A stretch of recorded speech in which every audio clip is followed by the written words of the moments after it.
तो I reached Moscow. मेरी वहां पे 2-3 घंटे का लेओवर था और उसके बाद फिर मुझे दिल्ली की फ्लाइट पकड़नी थी।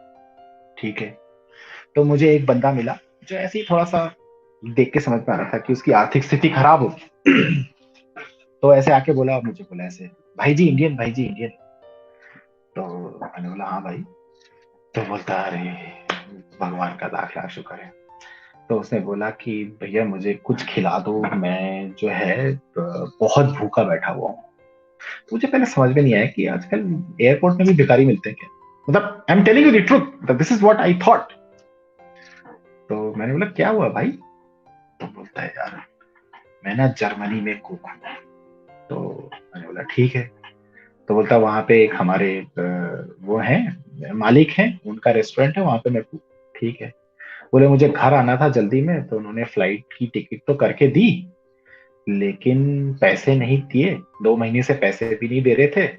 और उन्होंने जो फ्लाइट करके दी उसका जो लेओवर टाइम था ना, जो जर्मनी से, मतलब उनकी फ्लाइट मोस्ट प्रोबब्ली फ्रैंकफर्ट से आई थी। तो फ्रैंकफर्ट से उनकी फ्लाइट जो मॉस्को में आई, और उसके बाद जो दिल्ली की फ्लाइट थी, उसके बीच में 36 घंटे का डिफरेंस था। ठीक है, 36 घंटे, यू इमेजिन। और 36 घंटे से, मतलब 33 घंटे से मान लो, क्योंकि मेरी फ्लाइट और उसकी फ्लाइट सेम ही थी, तो मेरे पास अगर 3 घंटे का लेओवर है तो वो 33 घंटे से मॉस्को में पड़ा हुआ है बगैर पानी। आपको पता ही होगा एयरपोर्ट में पानी वानी पीने के लिए भी पैसे चाहिए होते हैं, ठीक है ना। और बहुत कम जगह नल लगा होता है। हाँ चलो, आपने टॉयलेट से ही पी लिया मान लिया, खाने के लिए तो पैसे चाहिए, एक पैसा नहीं बच्चे के पास, मतलब उस बंदे के पास। मैंने बोला चल, समझ गया मैं, मुझे मामला समझ में आ गया। और फिर मैंने उसके साथ कुछ लिया, फिर हमने खाया एंड दिस एंड दैट। फिर उसने जो अपनी व्यथा और अपनी स्टोरी बताई ना, तो आपको जान के अचंभा होगा कि हमारे देश से बहुत सारे लोग काम तो करने विदेश जाते हैं, और उनके गांव में उनकी बड़ी इज्जत भी होती है, क्योंकि वो विदेश में काम करते हैं। लेकिन उनकी जो स्थिति है ना वहां पे, उसको अगर जानेंगे कभी, तो आपको बहुत डर लगेगा कि मुझे कभी जाना चाहिए कि नहीं जाना चाहिए।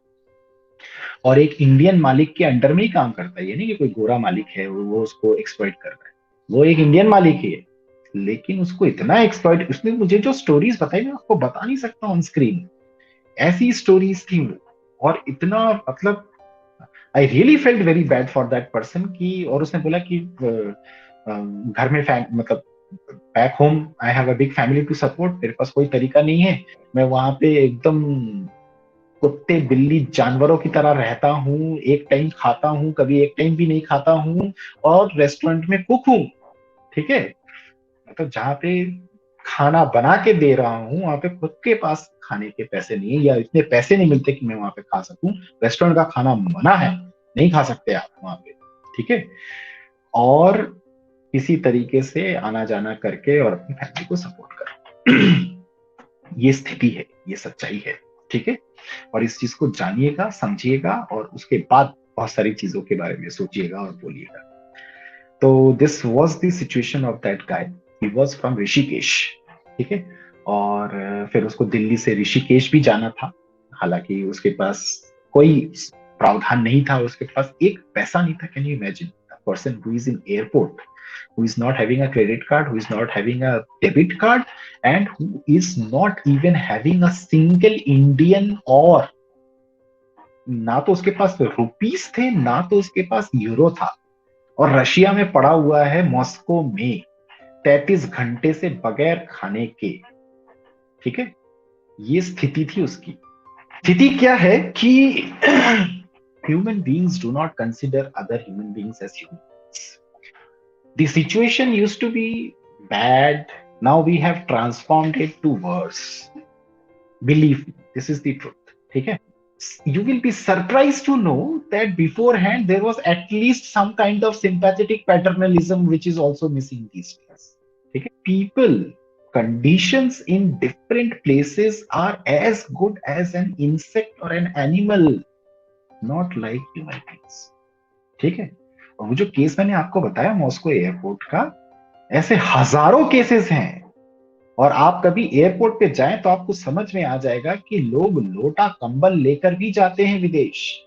ऐसा नहीं है कि विदेश जाना है तो आपको एक सैमसनाइट का सूटकेस चाहिए होता है, और क्या बोलते हैं ट्रॉली बैग चाहिए होता है, और आपको अच्छे कपड़े पहनने पड़ते हैं तभी आप विदेश जाते हैं। आपकी गणित बिगड़ जाएगी जब आप दिल्ली एयरपोर्ट की हालत देखेंगे।